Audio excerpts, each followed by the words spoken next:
মই দিওঁ পানী।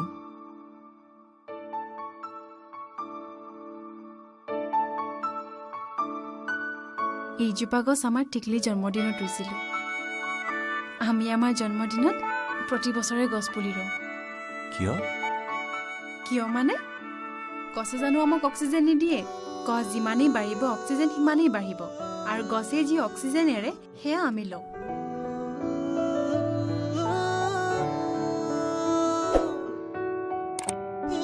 আপোনাক আৰু মই আশ্ৰম দেখুৱাব নোৱাৰিম, বেয়া নাপাব।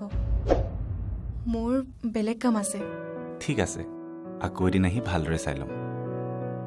মোৰো অলপ কাম আছিল, গৈ থাকোঁ নহ'লে আজিলৈ।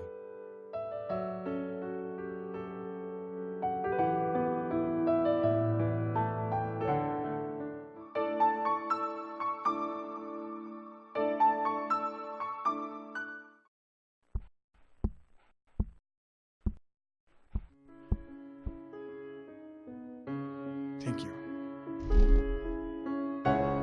তই একে আশ্ৰমৰ ভিতৰে পালিগে যে, বৰ আচৰিত বস্তু দেই তই। প্ৰেমৰ কাৰণেতো এইখিনি কৰিবই লাগিব।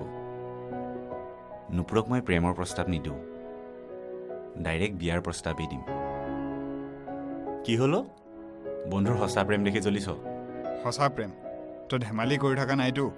কেইঘণ্টা হৈছে ছোৱালীজনীক লগ পোৱা, একে বিয়া পালিগৈ যে? বিয়াৰ বয়স হৈছে কাৰণেতো বিয়ালৈকে গৈছোঁ। কিবা এটাতো আছে তাই তাত।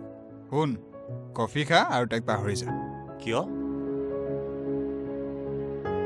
প্ৰথম কথা, ইমান সহজে প্ৰেম নহয়।